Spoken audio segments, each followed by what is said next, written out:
भारत माता की, आम आदमी, आम आदमी, आम आदमी। दूसरी पार्टियों में नेताओं के नारे लगते हैं, ये आम आदमी पार्टी है जहां पे आम आदमी का नारा लगता है। मंच पे आसीन उत्तर प्रदेश के सहप्रभारी, उत्तर प्रदेश सरकार के पूर्व मंत्री नदीम अशरफ जायसी साहब, माइनॉरिटी विंग के हमारे प्रदेश के अध्यक्ष शकील भाई, इस जिले के जिलाध्यक्ष भूपेंद्र जादौन जी, जिले की प्रभारी मीनाक्षी श्रीवास्तव जी, सेना में रह के भारत माता की सेवा की, आज आम आदमी पार्टी परिवार में शामिल होके किसान की और देश की सेवा के लिए सामने आए हैं भाई अशोक कमांडो जी। हमारे बीच में संजीव निगम जी हैं, जिला महासचिव हमारे, उमेश गौतम जी पार्टी के कोषाध्यक्ष, केपी सिंह जी जो हमारे प्रवक्ता हैं, मुकुल त्यागी जी जो हमारे अध्यक्ष हैं नोएडा विधानसभा के, प्रशांत जी हैं, हरदीप भाटी जी जो प्रभारी हैं हमारी दादरी विधानसभा के, सुमित भाटी जी हैं अध्यक्ष हैं विधानसभा दादरी के, मुकेश प्रधान जी हैं अध्यक्ष हैं जेवर विधानसभा के।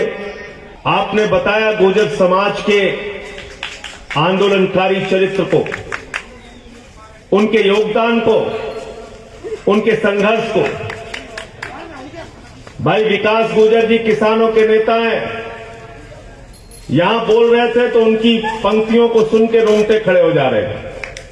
एक जज्बाती नौजवान हरदीप भाई किस भावना के साथ उन्होंने बताया कि सबका साथ दिया, साथ तो सबका दिया, विकास कुछ नहीं हुआ, ये हाल हुआ। और आप लोग सेवा के काम से जुड़े हुए हैं, जनता की सेवा करना चाहते हैं। हम इस सरकार से क्या चाहते हैं? आपको हमने वोट दिया, आपको विधायक बनाया, आपको सांसद बनाया, आपको मंत्री बनाया, मुख्यमंत्री बनाया, देश का प्रधानमंत्री बना दिया।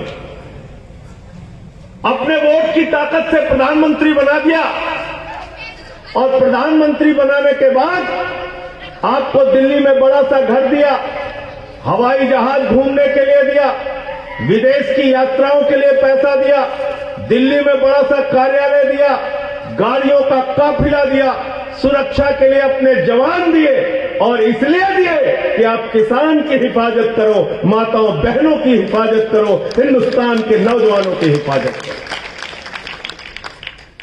लेकिन आप क्या कर रहे हैं? आप अट्ठास कर रहे हैं, आप मजाक उड़ा रहे हैं अन्नदाताओं के आंदोलन का। अन्नदाता 200 से ज्यादा इस देश के अन्नदाता शहीद हो चुके हैं, अपने प्राणों की आहुति दी है उन्होंने इस आंदोलन में।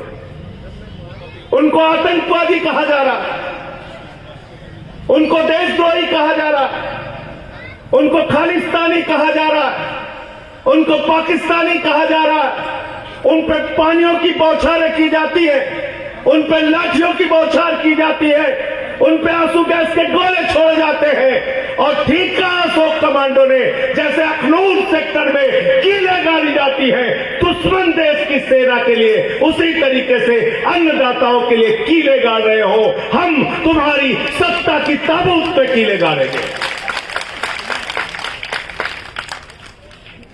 तुम गाड़ो कीले। आप उनको आतंकवादी कहते हैं। मैं एक दिन एक बुजुर्ग की बात सुन रहा था, मन बहुत भावुक हो गया।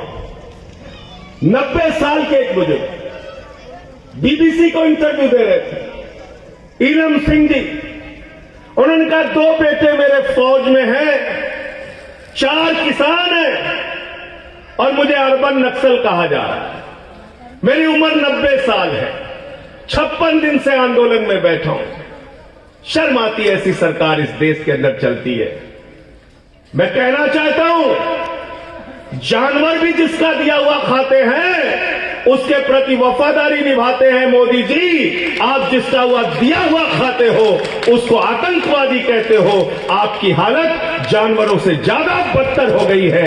मैं इतना ही कहना चाहता हूं। गमों की आग को अस्कों पर उबाल कर देखो, गमों की आग को अस्कों पर उबाल कर देखो, बनेंगे रंग किसी पर भी डालकर देखो, और तुम्हारे दिल की चुभन भी जरूर कम होगी किसी के पांव का कांटा निकाल कर देखो। हिंदुस्तान जहां गरीब नौजवानों की फौज, जहां किसान आत्महत्या करने के लिए मजबूर, इस हिंदुस्तान की सरकार बड़े बड़े वादे करके सत्ता में आई। आज इन 3 काले कानूनों को वापस कराने के लिए 90 दिन से आंदोलन चल रहा है। 90 दिन से किसान एक ही बात कह रहे हैं, ये काला कानून वापस ले लो। सरकार कहती है इसमें काला क्या है। मोदी जी कहते हैं एमएसपी था, एमएसपी है, एमएसपी रहेगा। तो मैंने कहा झूठा था, झूठा है, झूठा ही रहेगा। सच तो बोलना ही नहीं इस इंसान को।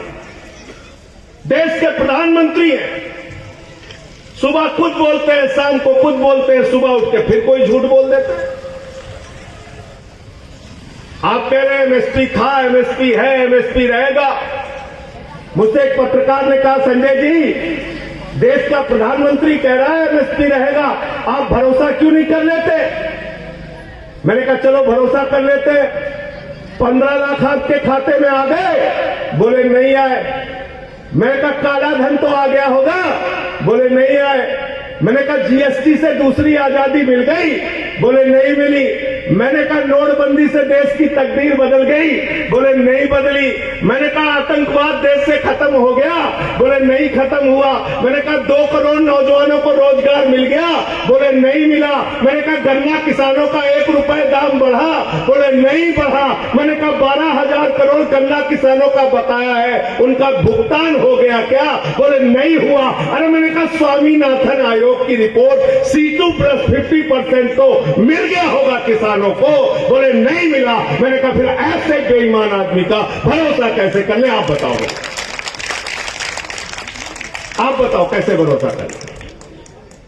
अगर आप कहते हो एमएसपी था, एमएसपी है, एमएसपी रहेगा, तो एक लाइन कानून में लिखने में क्या परेशानी है कि एमएसपी से कम पर हिंदुस्तान में कोई भी किसान का अनाज खरीदेगा तो उसके खिलाफ कार्रवाई होगी, उसको जेल भेजा जाएगा। ऐसा लिखने में आपको क्या प्रॉब्लम। इसका मतलब आप किसानों को उनका हक देना नहीं चाहते। इसका मतलब आपकी नीयत साफ नहीं है। इसका मतलब आप किसानों को एमएसपी नहीं देंगे और सारा कुछ अपने चंद पूंजीपति मित्रों को दे देंगे। ये कानून अदानी के लिए है, याद रखना। ये कानून अंबानी के लिए है, याद रखना। ये कानून अपने चंद पूंजीपति मित्रों के लिए बनाया है मोदी जी ने। आप यहां देशभक्ति की बात कर रहे हैं, किसानों को देशद्रोही कहा जा रहा है। मैं मोदी जी आपको बताना चाहता हूं, ये मुल्क किसी भारतीय जनता पार्टी के नेता की कुर्बानी से आजाद नहीं हुआ। ये मुल्क आजाद हुआ है शहीद आजम भगत सिंह की कुर्बानी से, शहीद सुखदेव की कुर्बानी से, शहीद राजगुरु की कुर्बानी से, राम प्रसाद बिस्मिल की कुर्बानी से, अशफाक उल्लाह की कुर्बानी से, राजेंद्र लहरी की कुर्बानी से, और 16 साल के खुदीराम बोस ने जब फांसी के फंदे को चूमा तभी मुल्क आजाद हुआ है। किसी भारतीय जनता पार्टी के नेता की कुर्बानी से आजाद नहीं हुआ। इसलिए हमारी देशभक्ति पे सवाल मत उठाओ, हमारी देशभक्ति पे सवाल मत उठाओ। हम देशभक्त हैं और देशभक्त ही मरेंगे। तुमसे कोई देशभक्ति का प्रमाण पत्र नहीं चाहिए। दूसरा कानून क्या है? दूसरा कानून है कॉन्ट्रैक्ट फार्मिंग। कॉन्ट्रैक्ट फार्मिंग का मतलब क्या है? देश के पूर्व प्रधानमंत्री किसानों के नेता चौधरी चरण सिंह जी ने जमींदारी प्रथा हिंदुस्तान में खत्म की। मोदी जी नया जमींदार लेकर आ गए, नया जमींदार। उस जमींदार का नाम जानते हो? अडानी, अंबानी, बड़े बड़े पूंजीपति। अब क्या करेंगे ये? 5,000 एकड़, 10,000 एकड़, 20,000 एकड़, 50,000 एकड़ जमीन कॉन्ट्रैक्ट पे आपसे लेंगे।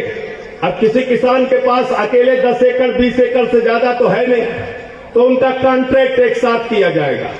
जब 5,000 एकड़ जमीन बन जाएगी तो उनका डोला, उनकी मेड़ें तोड़कर उसको सपाट किया जाएगा। फिर 5,000 एकड़ जमीन को तार से घिरवा लिया जाएगा। उस तार के घेरे के बाहर अडानी का सिक्योरिटी गार्ड खड़ा हो जाएगा। आपकी जमीन का कॉन्ट्रैक्ट होगा, 40 फीट का रास्ता उसमें बीच में बनेगा।